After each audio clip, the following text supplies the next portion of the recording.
I have had a very interesting life. I think my life in general in Essex, or according to everything that I've been doing voluntarily, started from 9/11. 9/11 happened, and because I was of a different faith, I was Muslim and of a different colour, I got lots and lots of questions from the local community on Islam and all the myths that were going around in the media. And I didn't really know the answers, so I looked into my faith and found that the media was portraying a lot of bad, and I wanted to put that right. So that is really how everything started for me. I started doing talks on topics that the media were covering, like, are Muslim women oppressed? Are Muslims terrorists? And then I wanted to portray a good role model for Muslims, because it was really bad out there, the image that Muslims were getting. So I went out, I started volunteering, I started making a difference in my local community in Essex. I started feeding the homeless, I started raising money for charities, I started doing lots of interfaith work. So I became a member of the local interfaith forum in Essex, and I started doing talks for them, all based on faith. I also became a member of SACRE, which stands for the Standing Advisory Council of Religious Education, and I was a teacher by profession, and I wrote the curriculum for Islam. That took me into hundreds and hundreds of schools voluntarily throughout the year, to talk about culture, to talk about different faiths, to look at similarities. And I worked on assemblies, workshops, classroom lessons. And in turn, then I started hosting visits at local places of worship, like 2 local mosques. So that is really how it all started. But the voluntary work became bigger and bigger. I became quite well known in Essex for a face on an ethnic minority, and I would get advisory roles from Essex Police, Essex Fire Service, local schools, Essex County Council. They would want me to give them advice on each and everything that they would come across to do with the public, and I would dispel the myths. I was helping with training. I've done training for the local NHS for mental health as well. That's all in Essex. And all of that really then got bigger and bigger. And then last year I visited Buckingham Palace and I met the Queen, and she was really interested in me because I was different. I was the only one, for example, in Buckingham Palace who was wearing a headscarf. So there was instant interest straight away. She had already read about me, she'd already found out a lot about me. She knew I was feeding the homeless, she knew that I was helping within mental health. She actually told me she was an ambassador for mental health, and so was Kate and William and Harry as well. And I think the interest was there, and I think at that stage they were probably looking for somebody who was of a different faith and of a different ethnicity who could represent the Queen in their own local area. So I was nominated by a very high dignitary, who I still don't know yet who that was because it was all anonymous, and I got a letter saying that this is what the palace wanted. They wanted me to be a Deputy Lord Lieutenant in Essex, and I wasn't given a choice, to be honest. I was just told that was her command. I was commanded, and for 6 weeks I was then checked by the paparazzi, or whatever you want to call it, MI5, you know, just to check, am I a terrorist, am I doing what I really said. I had to forward on a CV which was actually 7 double pages. It was 14 pages of all the voluntary work that I do where I do not get paid. At that stage I was shocked myself at how much I was doing, because I didn't actually realize how much I was doing until I wrote it all down. I actually missed a couple of bits, which I found out later. I was actually a governor at Keggs by that stage in Essex, King Edward Grammar School.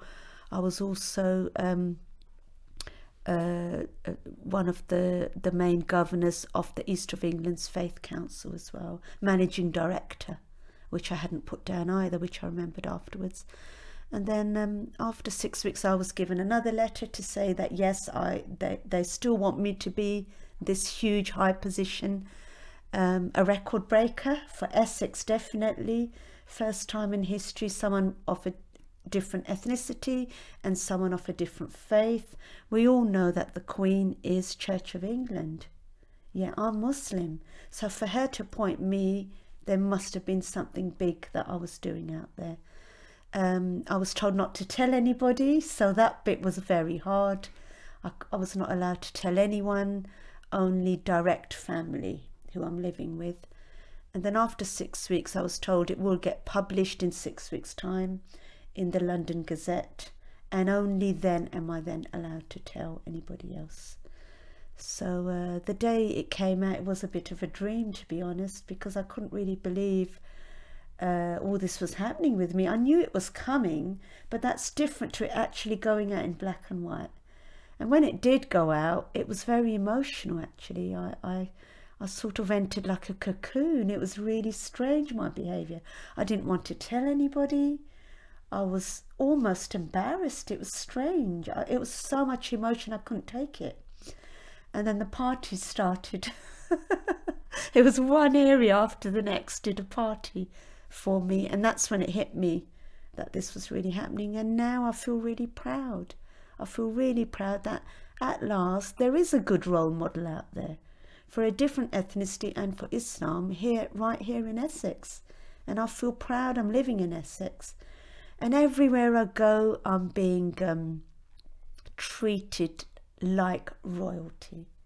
Honestly, there's a standing ovation whichever event I've gone in, to cut the ribbon or open up something or introduce the event or cut a cake. There is actually standing ovation with a fanfare going off sometimes.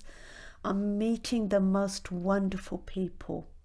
There was one event I went to, and it was ambassadors from all over the world, from countries of the Commonwealth. And I met them all, and I went around at the end like the Queen does, shaking everybody's hand on each table, and each country was shocked to see that there was a Muslim person in a headscarf and someone of a different ethnicity representing the Queen. They found it absolutely fascinating. And one of the ladies said to me, which I'll never forget, she said, it was brilliant coming to England from South Africa. She was brilliant coming from South Africa to England for this event, which was a great privilege. But the icing on the cake was actually seeing you representing the Queen, and that was the icing on the cake for me. So it's been absolutely wonderful. The places I've been going to and the things that I've been doing have been very different, very English, very British, I would say. There was an event I went to where, you know, there was a proper, the Ritz type tea, and I was having that. There was a Tudor Harvest Festival that I went to in the church, and that was very, very good with Tudor music playing with instruments that were from Henry VIII's time, and the cathedral was actually from Henry VIII's time as well. So it's been very interesting. So that is really interesting, yeah. Well, like you say, the role of Deputy Lord Lieutenant is to represent the Queen at formal functions, is it? It is, yes, in Essex. And is it a full-time role, or does it have to fit in around your day job? It fits in around my day job, and it's completely voluntary until I am 75 years old as well. So it's ongoing? It's ongoing until I'm 75 years old, and it's fitted in around my day job and everything else. I can pick and choose if I want to, but so far, to be very honest with you, I haven't had to do that, because every single thing that the lieutenancy officers put my way is really me. So what they do is they look at your CV, they look at your interests, and they allocate your jobs according to that. So I have, the next one that's coming up is a huge interfaith event in Chelmsford, which I am opening up, and that's really me. In the past, I've also done other things like there was a huge event where there were lots of mental health charities that had got together to open up one big umbrella organisation, and they got me to do that as well because I'm already involved within mental health. Essex Mind and Spirit I am a secretary of, which is a voluntary organisation which deals with mental health and spirituality, how faith helps with mental health. So because of that hat on and my Deputy Lord Lieutenant hat on, I got invited to open up that. So, ladies and gentlemen, we now come to the best bit of the afternoon really, which is the cake cutting, and we're honoured to invite Sidra, who is the Deputy Lord Lieutenant of Essex, who's very kindly joined us today to launch the Chelmsford Community Tree. And I think, Sidra, you'd like to say a few words before we cut the cake, is that right? Do, please, welcome.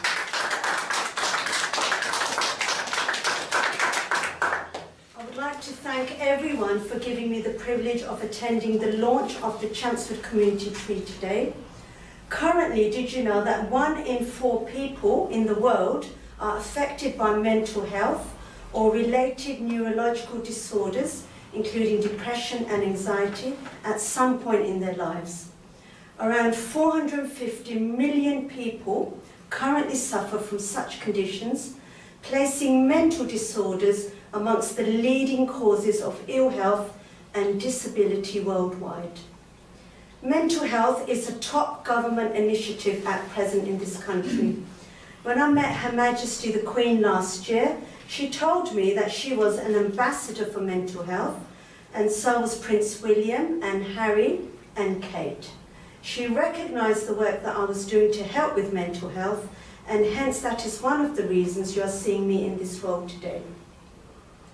Therefore, all the Essex Community Tree networks are very important, with a very unique network of partner organisations who provide support for people that are experiencing mental health or related problems.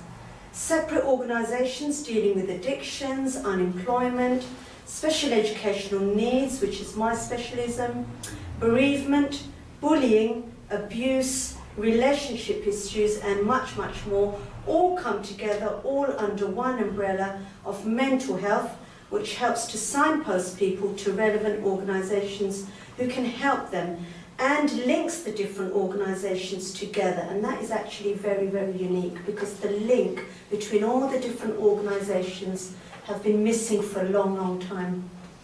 I feel very proud of being part of this tree, with Essex Mind and Spirit being represented on there, for which I am the secretary of.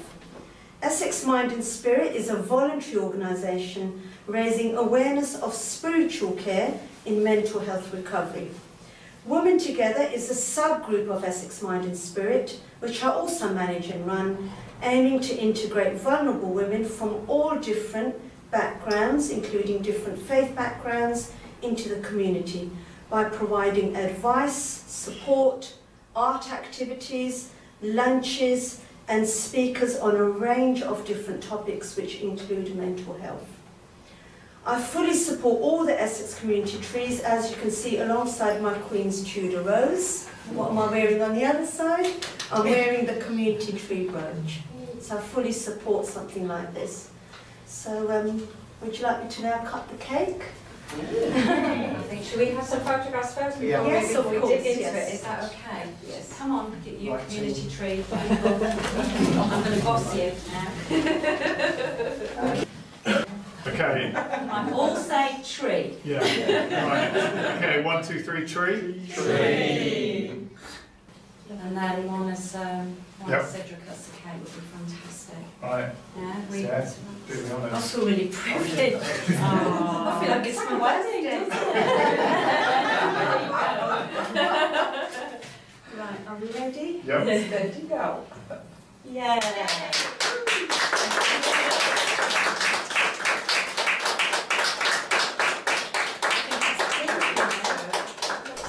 And all the other events, I cannot say not a single one that I've been invited to that I've not wanted to do. It's really been me. So they're quite clever. I think the office, they allocate you roles in which they think that you will fit. The Commonwealth event, what better face than me to be there? Somebody from originally going back a couple of generations from a Commonwealth country. So, you know, and we dress up as well. You know, some events I've had, you know, for example, the Tudor event, I dressed up as a Tudor queen for that event, which I love dressing up as a professional, as a teacher. We're dressing up all the time with children, you know, for World Book Days and things. So out came my Tudor costume, and I was Tudor Queen that day, Lady Jane Grey. Oh, Lady Jane Grey. Yes. So amazing, absolutely amazing. I'm really enjoying it, thoroughly enjoying it. And I like meeting people as well. And some of the wonderful people that I've met on this journey is absolutely amazing. And in a way, they have to respect me as well.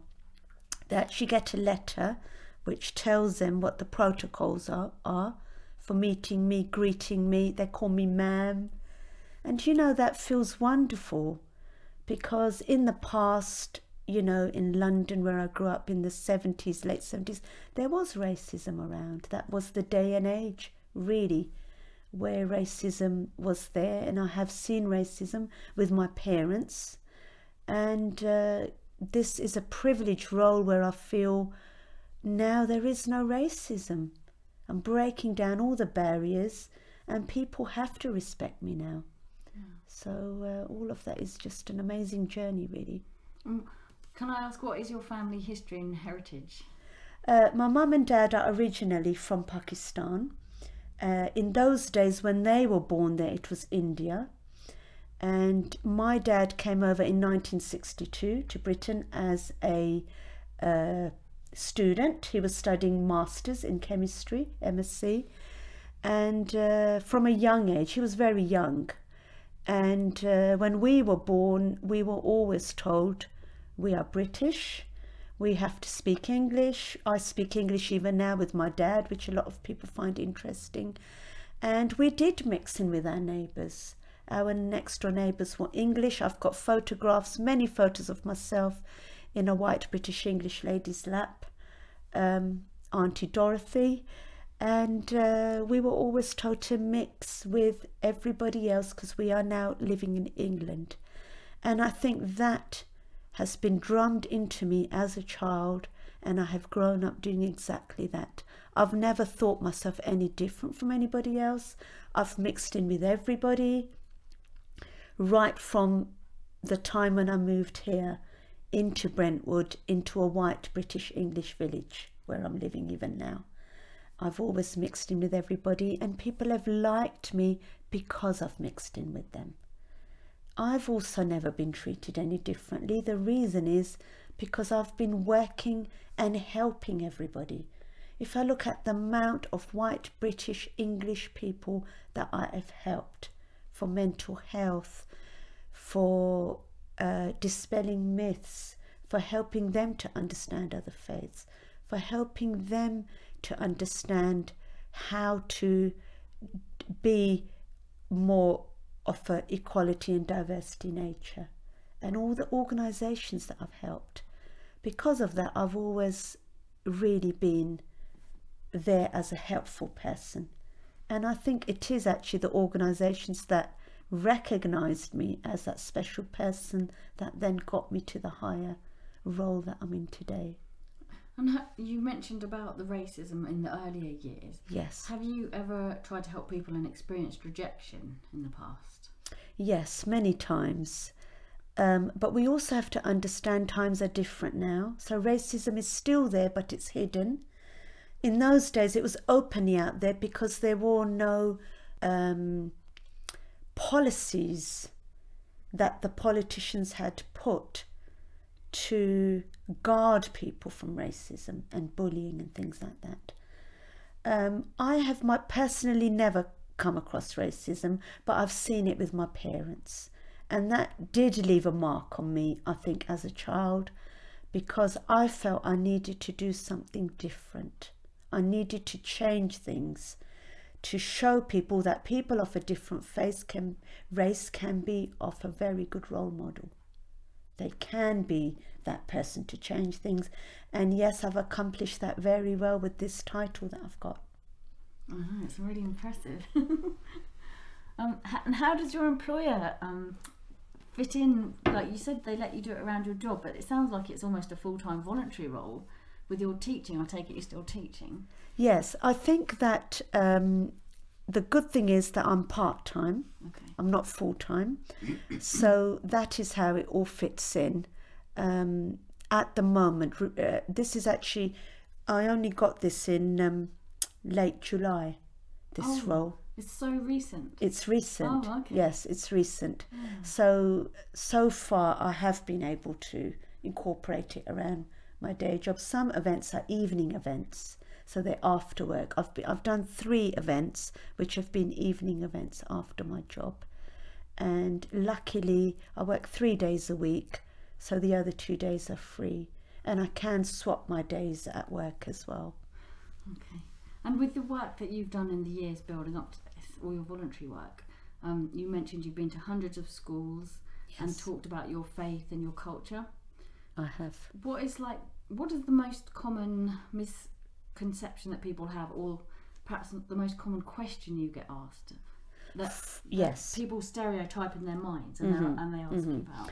With primary school, it's really interesting, but the children think that I don't live in England, I live in another country, and for some reason they think of images of war and poverty, and they ask me silly questions like, do you have a television at home? Which really does annoy me, because I go out and I tell them, yes, actually I do. I have a 70-inch television at home. It's probably bigger than your one at home. You know, things like that. I make a joke out of it because I know they're vulnerable and they're naive. The question I get the most at secondary school is always, you're oppressed. Women are oppressed. And because of that, I think it's wonderful that there's here a woman doing all of this, because it breaks the stereotype immediately. When they get a visit from me, they automatically think it's going to be a man with a blonde beard and a long robe, an imam from the local mosque, and they see a woman who's dressed British with a British accent like theirs. And I do support West Ham United. A lot of Essex girls do. I usually start off with that, and they think, oh wow, do you know what, she's like us. And I am a friendly person, and when I talk, the audience just warms to me, and afterwards all the girls are all over me, especially. They always want my phone number, and yeah, they want to personally know me. You know, I've had Jewish ladies who absolutely love me at the local synagogue, and they've invited me around their house for tea before. And do you know, they have said to me that they can talk to me better about their problems than they can with their own Jewish ladies who can be jealous of them. Well, why is that then? I think sometimes they feel as someone from outside of their faith can understand them better without judging them. And they just see me as that loving, warm, caring person who will help them. Whereas you don't get that in all women, do you? So I think generally, I mean, my profession is that I am a teacher of special educational needs with children of disabilities and mental health. And for that role, you have to be loving and caring, which I believe I naturally was from the beginning, which is why God probably took me to that role in the first place. So I deal with crying mums all the time, crying parents, upset children all the time. Now dealing with teenagers, because I deal with teenagers with mental health problems and special needs, ADHD, OCD, you name it. I've seen it all. and I support them, and that's given me even more empathy and compassion for them. And because of that, I think people pick that up. The audience where I'm delivering pick that up somehow. You get vibes, and they just bond with me. And sometimes it's instant. You know, I've done a lecture and somebody will come up to me and they'll be crying and they'll say, well, I've got this, I've got mental health. You know, they just warm up and tell me, because probably of the job that I'm in.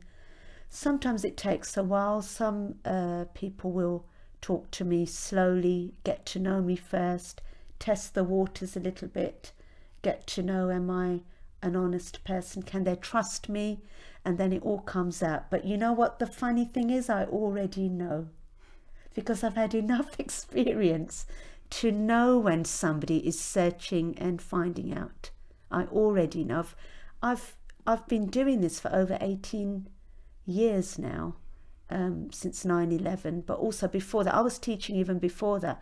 I was a special needs coordinator in 1999, well before 9/11. So I've got enough experience to know. And when they do open up, it's no surprise to me, to be honest, because I know that they had all of this in the first place. But that actually reassures them even more then. They say, oh, you already knew all along, but you never judged us. You never judged us. You always took us as a real person, not for the mental health, for example, that they were experiencing. It's very diverse what you're doing. Yes, it is.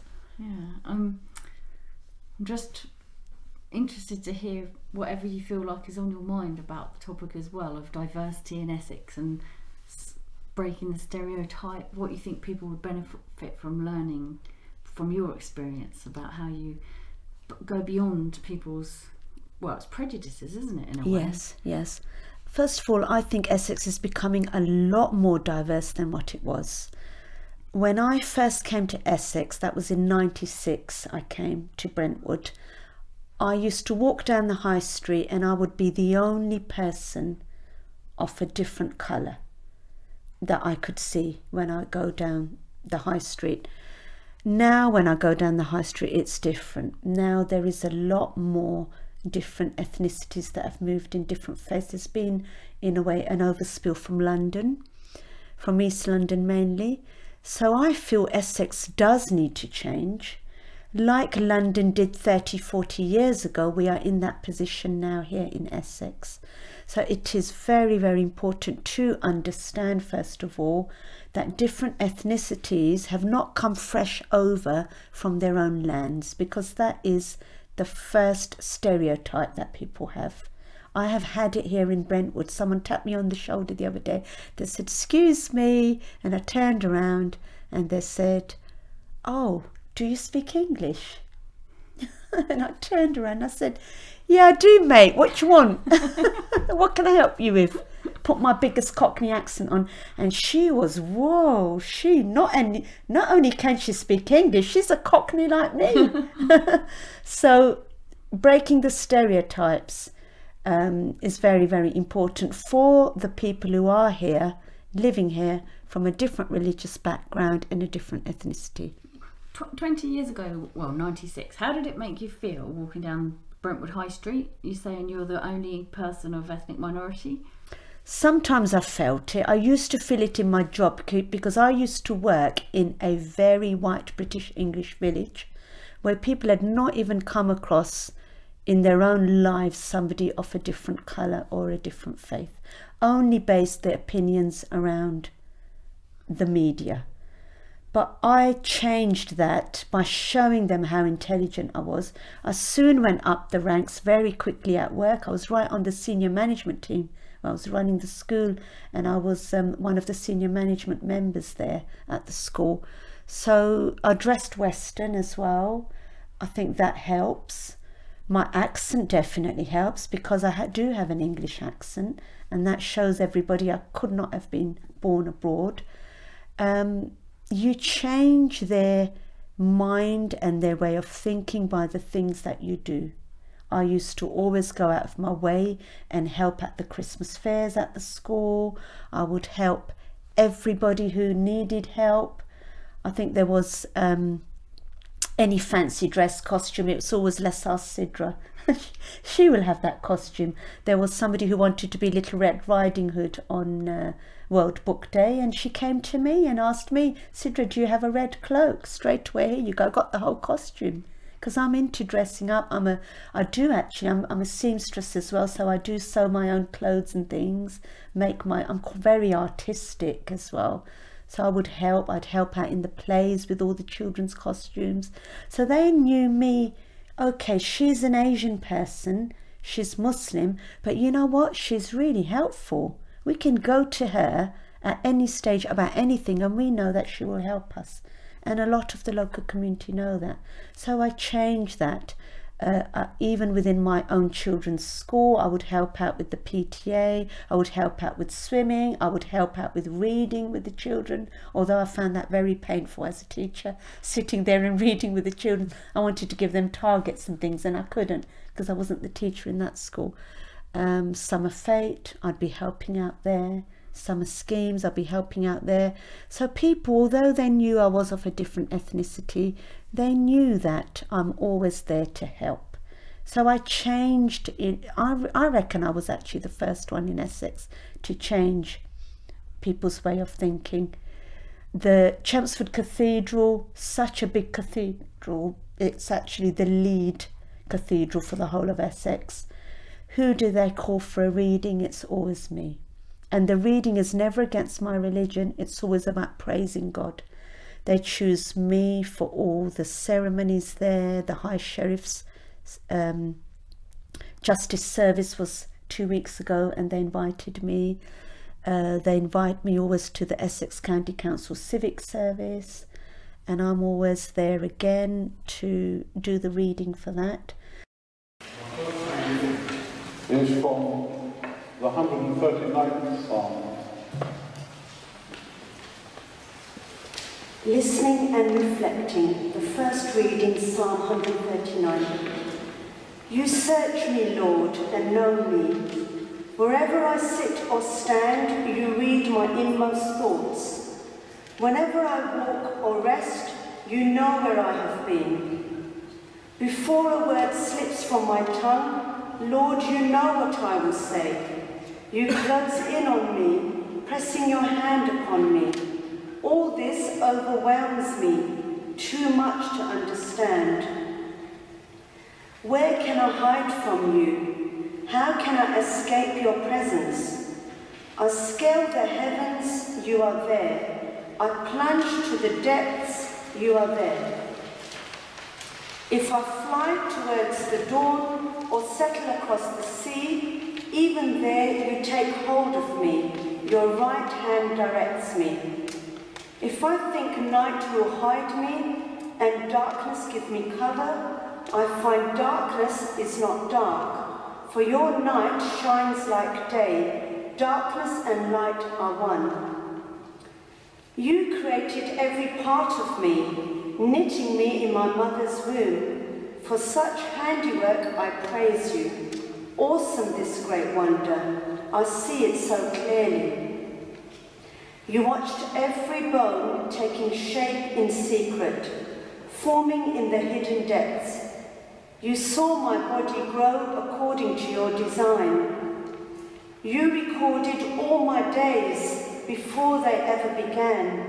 How deep are your thoughts, how vast their sum, like countless grains of sand, well beyond my grasp.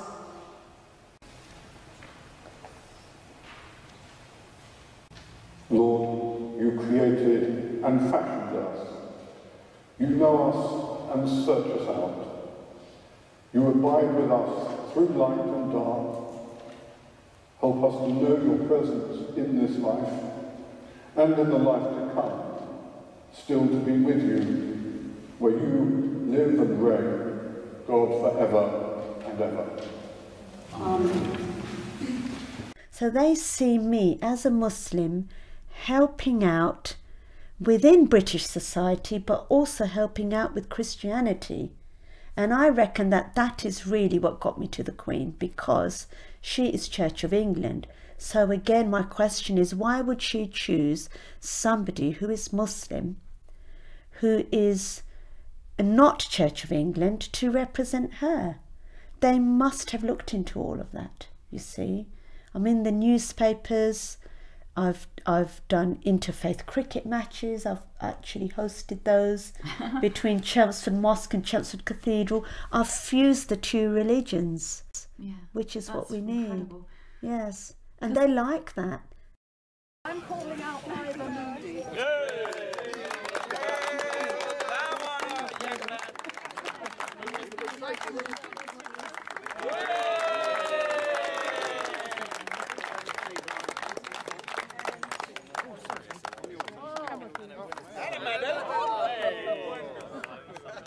Look at that! Brian Burrow.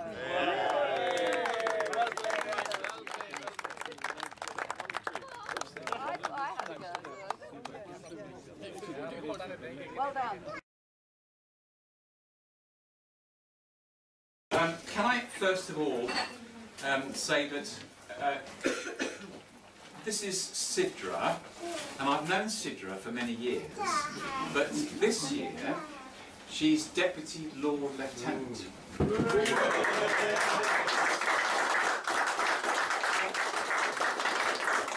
I tell you that because this is actually an official function. She's actually on official duty today, so I'm going to rather officially hand over to you, Sidra. Thank you very much.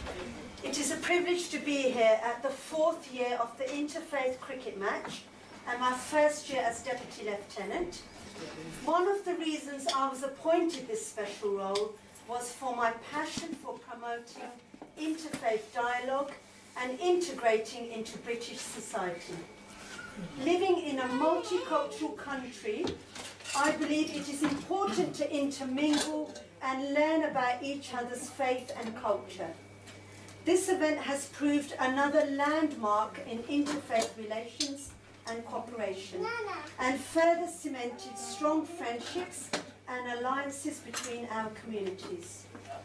We hope that others will learn from our example, that people can come together and overcome differences and celebrate their similarities and shared values through a common fun initiative.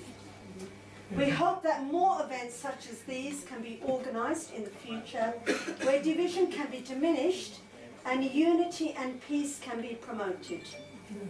Thank you all, everybody, for participating and helping to make this another fantastic, successful event. Well done.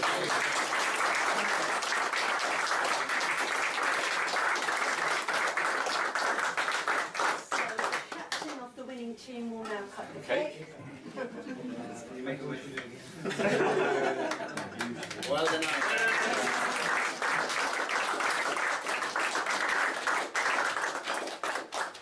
Should I come forward to you? He's going to do a speech now. Well, no, just to say, to reiterate what Sidra's said, I just wanted to say that this year has been a landmark year for the Cathedral because we also played for the first time the Hindu community, and the Hindu community are very keen to play again, and they were even talking about trying to organise a three-way little tournament. Whether that's possible or not, I don't know. The problem we've got really is use of the ground, because this is a working cricket club. They have league matches here most weekends, so we'll have to see. But we'll work on that. And we'll continue to improve relations, as Sidra says. I just want to say a big thank you to everyone on both sides who played a fantastically exciting game of cricket. I can't remember actually. Absolutely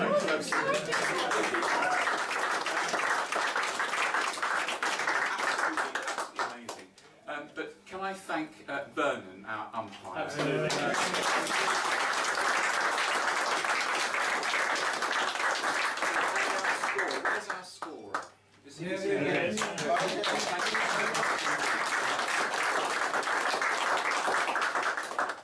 And I want to say a special thank you to Sidra, because really, without her organisation, this event would really struggle to happen at all. And I know that her devotion and passion for interfaith work spills over into events like this, and her enthusiasm just make sure that people are here, that people enjoy themselves. I mean, look at this fantastic spread. And just the organisation of the day. So I'm going to say thank you especially to you, Sidra, for all.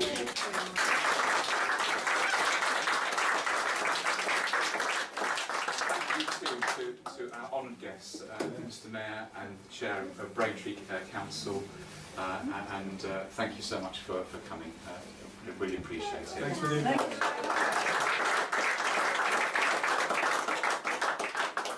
I'd like to invite the cathedral team, the winners, now to come forward and to start eating. Where are they? I've done interfaith quiz nights, where 7 religions, including a non-religion, a non-faith, humanism, has come together. Huge ones at the university where 70 people have come. And that was again in the newspapers. That's another one that they really like. Yeah. I think it just takes walls to be broken down, doesn't it? Because people have assumptions and they're not privy to what goes on behind these walls. Yes. Not literal walls, but you know what I mean. Yes, especially in Essex, where there is not enough people of different faiths and different ethnicities for them to know in real life to base their ideas upon. So all their ideas come from newspapers and media and news. And we know that newspapers, media and news is all about money making. So the hotter the story, the more terrible the story, the more money it makes. Think of EastEnders. The more shocking the storyline, the more the ratings go high and the more money's made. But if they had a lovey-dovey story and where everything was all wonderful, that wouldn't sell. And I've actually had direct comments from an Essex newspaper where I have given in a story, and it was actually the story of me shaking the hands with the Queen when I went to Buckingham Palace to meet her. And I went to Buckingham Palace and I had a lovely photo of me shaking hands with the Queen. I thought, this is brilliant. This is a Muslim woman shaking hands with the Queen. I must give this to the newspaper so that the Muslim image can go higher, because the only Muslim image there is in Essex is they're terrorists, they're ISIS, they're extreme. So the newspaper did not put the picture in. I gave the picture in again the following week, because the first time the answer was our newspaper is full. The second time the answer was our newspaper was full again. The third time the answer was good news is no news. And you know, that really upset me a lot, because I thought to myself, if I sent a picture of a terrorist on the local high street in Essex, straight away that would have been front page news. So why is it when I'm doing something good it's not going in the paper? And I did complain then to the manager, because I'm strong by this stage, very strong. And I complained to the manager, and guess what? In that same week it was in the newspaper. So we know this does happen. I've got friends who go for jobs. I've got a friend who went for a job as a French teacher in a school. She was wearing a headscarf. She didn't get the job, and she knew inside her heart that that is why she didn't get the job. The job was then re-advertised. This is a local school in Essex, and she reapplied. This time she went for the same job without a headscarf on, and she changed her surname to that of her husband's, which was an English surname, and guess what? She got the job. So it does happen. It does happen. How does that make your community feel when you've, like you mentioned, that everyone thinks they're ISIS and terrorists? That must dent morale. It has a huge impact on them. In fact, the number of sisters, I call them, that I have to pick up after an atrocity happens. So after the Manchester bombing that happened, there were so many women who were scared to go out. And if they were scared to put their headscarves on, because when you put your headscarf on, you are showing everybody that you are Muslim. And you have to be very strong. There were 2 ladies that I know who took their headscarves off when they went out that week. The others were scared to go out because there were acid attacks going on in London. So it has a huge impact. It usually takes me 2 weeks to pick up friends after a bombing has happened, which is due to Muslims. I think when things changed, or when the New Zealand attacks happened, I think that helped our community a lot, because that showed terrorism has no religion. And for the first time it opened people's eyes to see that this can actually happen within Christianity as well. And I think that helped our community a lot, and since then there hasn't been a major one, luckily. Let's hope it doesn't happen. But I blatantly tell people that ISIS are not Muslim, because in our religion we're not allowed to kill. You're not allowed to harm anything. We're not even allowed to drink alcohol, just in case we may commit a sin. So how can that religion tell us to go out and kill? We pray 5 times a day. That is a religion of peace.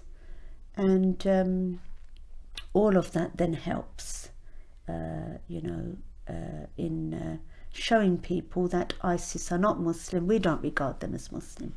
It's interesting because you know the difference. Yes. But the way it's portrayed in the media, yes, is it's a Muslim culture, or it's a Muslim religion, yes. ISIS. But yes. then, and if you look at the work the Essex Girls Liberation Front's doing for their changing the definition of what an Essex girl is, yes, there's this misconception there. Yes, yes. And there's just what the media wants to paint it, isn't it? It just yes. gets manipulated. It gets manipulated but big the masses time. believe that, because they don't bother to research it themselves. But the good thing is, in Essex, the radio shows invite me, and I dispel the myths there, and I do it live. I refuse to do any recording which is not live, because then they may tamper with it. So I'm on BBC Essex very, very regularly, where I will tell everybody the way it is, and that helps a lot, because BBC Essex then goes out to all the BBC radio stations all over England. It's not just within Essex. And then Gateway Radio, which is based in Basildon, lovely, lovely lady. She's very much into incorporating different faiths and different cultures. I go on there once a month, and she gives me a whole hour to talk about my faith and everything that I do within the community. And I get phone-ins as well, so people will phone in and ask me questions. That has helped hugely as well. And then that gets tweeted out, goes on Facebook. The lady there then tweets it out through the radio shows and things as well. And that helps a lot in spreading awareness. So I think in a lot of ways, things have come to me because of my name, my good name in Essex. People approach me. They don't want a terrorist going on the radio now, do they? So they'll approach me, somebody who's got an English accent, who the local community can engage with and know that she's born here, and also all the good things that I do. And they know then that I will spread that in the radio show, and it will spread awareness, and it will inspire others to do good. I have had so many people, white, British, English, as well as my own kind, who have been so inspired by the work that I do. They all want to be like me, so I'm leading the way in a way. And then that makes me feel good and makes me happy as well, and gives me confidence to carry on. Yeah. Others, I would have been long gone finished by now if I'd come across negative, but it's always been positive. And when you're asked, you said one of the most common questions you're asked is, are the women oppressed in your culture and religion? What's your response to that? My first response is no, they are not, because look at me, am I oppressed? That's the first response. And then the next response, I do have one slide which actually covers how liberated we are in Islam. And if we're not liberated, it's because of the culture, which men are usually in charge of politics in other countries, especially our home countries. The politicians are all male, and they've manipulated so that women are oppressed, because they don't like women being in power. But there is nothing in the religion that tells you that oppresses women. We are allowed to go out and work.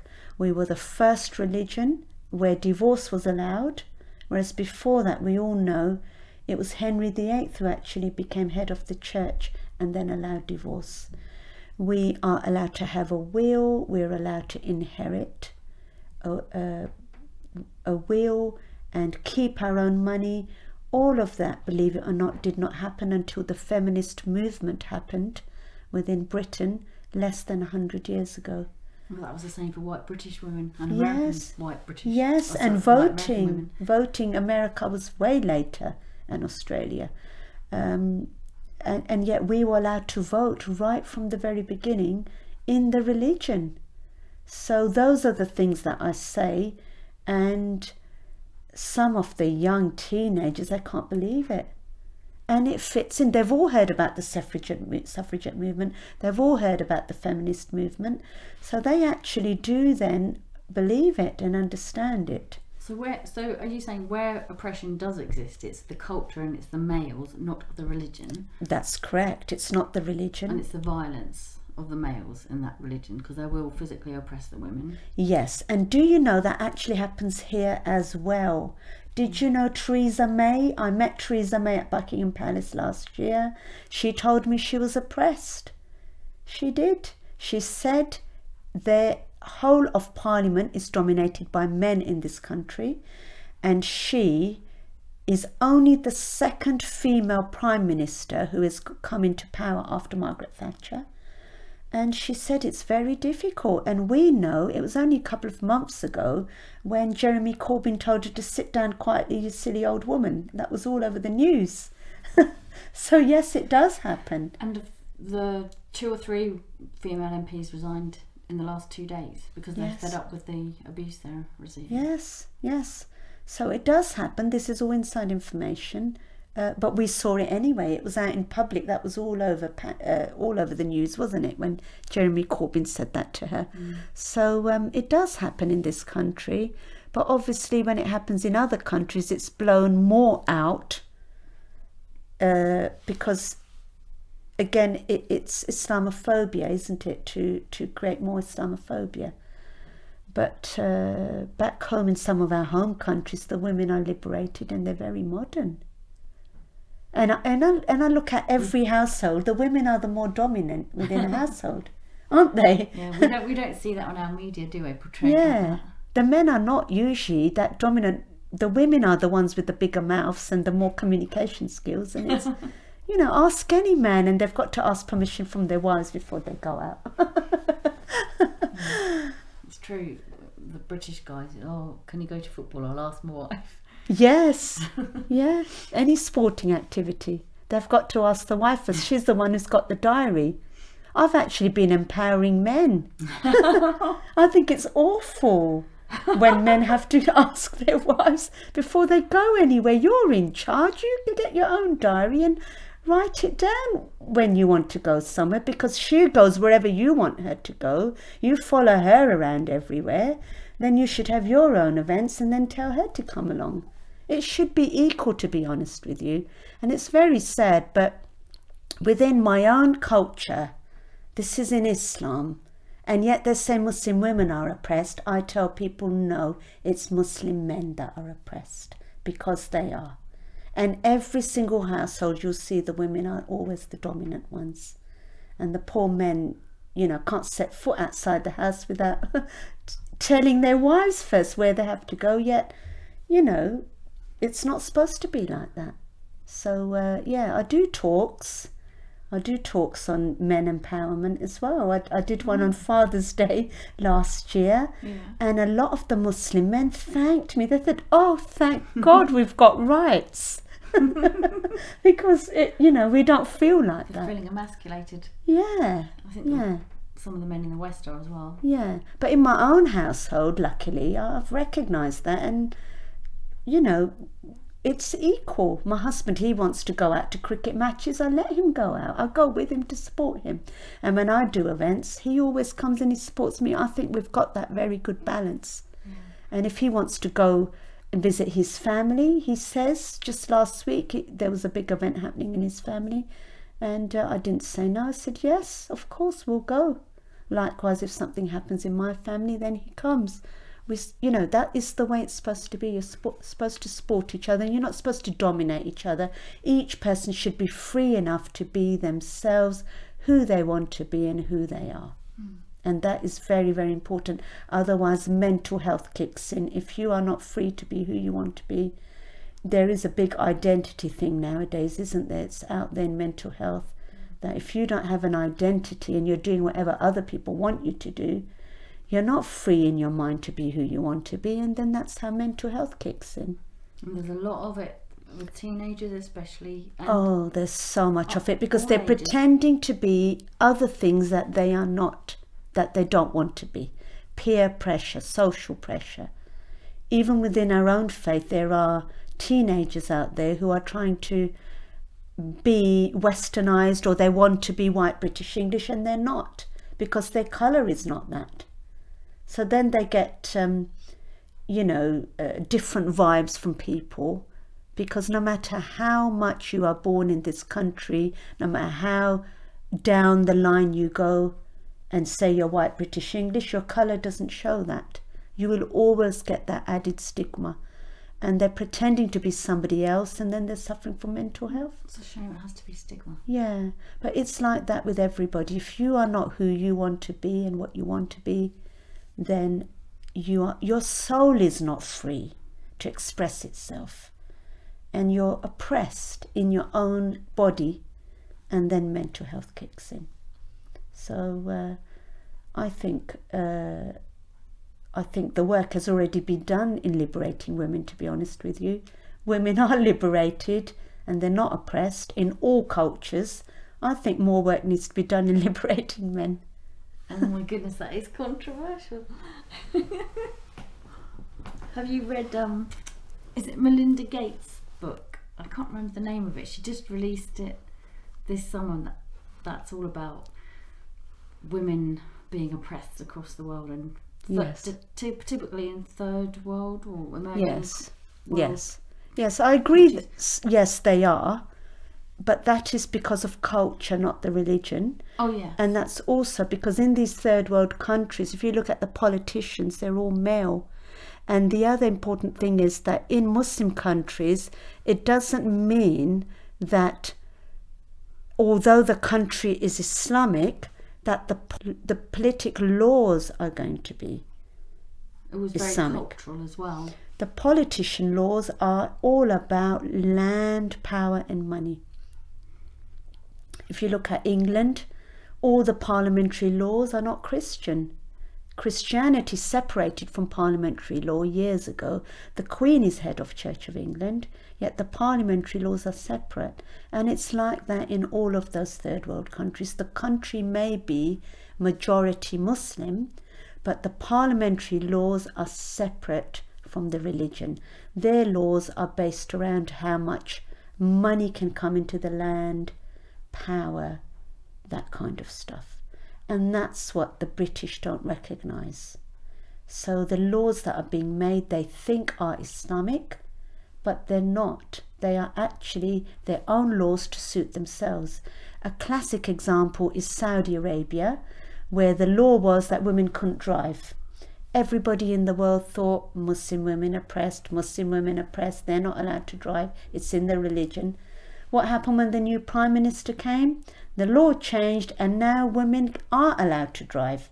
So how was that the religion then, if a Muslim politician has now changed the law? So this is a classic example of showing that the parliamentary laws are man-made to do with what men want, what to do with what they want. They didn't want women to drive because that will liberate them, you see, and then they'll take over parliament, because us women, we're very intelligent, we're multitasking. We can do a better job in parliament probably because of our wonderful speech and communication skills and our debating skills, which we naturally have. And empathy naturally have because of children, because we're the prime people who bring up the children. Whereas men, their communication is less on the whole, because that's not their prime role in society. So men are then scared, so they press the women. Better not get you know, that woman up here in parliament. I'm sure if I was there, I would be oppressed, said, no, Sidra's going to come and take over Parliament soon. You'd have to be careful, I reckon. Yes, I'd have to be very careful. In fact, I have been invited to other foreign countries to speak at conferences. Nigeria is one of the countries. My husband said, you're not going. They'll eat you alive, they will there. Although the lady who asked me, I knew really, really well. And she said it was a proper organisation that was inviting me to speak out there. But because of all the corruption and the politics, how do I know I won't get banged up somewhere? Because it's not the same as England. There's, you know, the laws are, you know, can be bent, and there is actually money involved sometimes, you know, bribery to get things done. Oh yeah, very much. So that time my husband did put his foot down, and no, I'm not oppressed, by the way. And he said, you're not going. I'm not going to let you go Nigeria. I said, okay, then that's fine. Well, in your parents' country, Pakistan, they yes. have Benazir Bhutto. Is that the right name? Benazir Bhutto. Yes. Was she and Indira Gandhi? Yes, that was India. Oh, that was sorry. India. Sorry. Yes. But they both got shot, didn't they? I know, that was terrible. So yes, they were women, but look at both of their endings. They both got shot, didn't they? They both died. It was very violent, yeah. Yes. By their own bodyguards. By their own people. Yeah. Well, the bodyguards were not really their bodyguards. I think they were there as spies or whatever. Or were they fake ones? Yeah, they pretended to be the bodyguards, but really they were, you know. They trusted them. Yeah. But they had positions of power. They were quite unusual in their time, weren't they? They were very well educated. I mean, Benazir was actually educated from England. I think she went to either Oxford or Cambridge University, so she was very, very well educated. But she convinced people to vote for her, though. She did, yes. I'm not saying that they're not good at their job. I think they're very good. Women make very good politicians, like I said, because of their communication and speech skills that they're gifted with, and the empathy, like you said as well.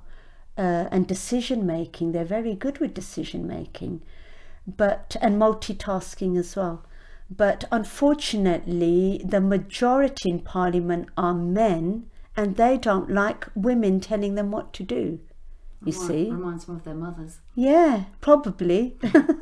So they don't want that to happen. So they end up oppressing her or doing something in some way, like poor Theresa May. I think she had it really hard. I do. I think they picked on her because she was female. Yeah, they did. She said she was finding it difficult, and now she's not there. She's just in history now, like Margaret Thatcher, except I think Margaret Thatcher was much more stronger. She was the Iron Lady, wasn't she? Well, she kind of had male traits, the way she behaved and acted. She did. She was very strong, but then in the end she went in a bad way as well, didn't she? Yeah, it's sad. It is sad. My title's also Lady, so yes, I'm Lady Sidra Naeem, and because of that as well, there is a lot of respect as well. So I just thought I'd throw that one in. We didn't mention that. That's good to have. Is there anything else that you'd like to add about your points? I can't think of anything. I think we've covered quite a lot. All the activities that I've been doing, I have covered Sacre, I've covered Essex Mind and Spirit, I've covered Interfaith Forum, I've covered Feeding the Homeless, I am a governor for Kegs, I am an advisor for Essex Police, Essex Fire Service, the local authority, Essex County Council, and for schools as well. And that is not just for faith and religion, but also for equality, diversity, and black ethnic minority. I also run a women's group. Now you're looking at women's empowerment. I run a women's group in Basildon, which is to do with mental health and anxiety and stress. And it was actually started off as a group primarily for the Black, Asian, minority ethnic community, but it ran so well. So we start off with a speaker, and it's usually myself, talking about topics like FGM, stress, you know, pressure on children and things like that within our communities. And then we have a shared lunch together where everybody brings a dish, a native dish from their own tradition, which we all share, which is the best bit. And then in the afternoon we do art activities. We've done crochet in the past and knitting. We've done other craft activities. We've done flower making, paper flower making, origami, things like that. So it started off with just my own community, and then we opened it up to the white British community, and now we have a really good mix, so we get lots of organisations coming in. It's called Women Together, and it's in Basildon, and that is again about empowering women, if you like, in Essex, and we have a good time. We really do. That is actually once a month as well. Okay. So that is one thing I didn't talk to you about, which I'm doing, which I'm actually the managing director of that. And I've been doing that for at least 5 to 6 years now. That's been going on. And that's something which Essex Council really loves and recognises. Oh, good. They absolutely love that I'm running that, because it's a tick box ticked for equality and diversity. And it's also doing good. Yes, Yeah, yes. Women are good at supporting other women. Yes, and I signpost anyone who, they all come there, they tell us all their problems and worries, especially during the art session, and then I would signpost them to the right place, which we already are in touch with all the organisations. We're in touch with Basildon Mind and all the others, Time to Talk and Motivational Minds. There are so many, counselling, Therapy for You is another organisation. So we know all the right avenues in which we can send the ladies. I have tick forms. As my role as a special educational needs coordinator means I've already got all the tick lists for depression and for autism and things like that. So I can instantly give them a form, say, do the tick list. That will give me an indication of what their problem is, and then I can signpost them. The rest then is up to the GP and all the rest. So we're helping a lot of ladies, and Women Together is actually qualifying for a Queen's Award, I've been told by the council, because of all the good work we do. So that, I think, will be my next milestone that I will achieve, if I get that. I don't know at this stage if I will, but I think I will, because as a Deputy Lord Lieutenant I'm already there anyway. I've already done all the good things to get to that level, and I think that that will qualify for a Queen's Award. And the fact that you've been made a lady, does that title come like someone's knighted as a sir? Yes, similar to that. In addition to the deputy role? That's addition. I was actually made a lady before I was made a Deputy Lord Lieutenant. That's pretty cool. Most Deputy Lord Lieutenants are men, by the way. Yes. I've broken 3 records, did you know, by becoming a Deputy Lord Lieutenant in Essex. I've actually broken 4 records. 1, the first person to be of a different ethnicity. 2, the first person to be someone of a different faith apart from Church of England, so Islam. 3, a woman, okay, because they're all men. 4, the youngest one. They're all old pensioners, a lot of them, who don't work, who have come out of military services and are now Deputy Lord Lieutenants. I am still working and I'm still young. Well, I hope I am anyway. So that's absolutely wonderful. Thank you so much. That's okay. Thank you. Enjoyable. Thank you. Thank you.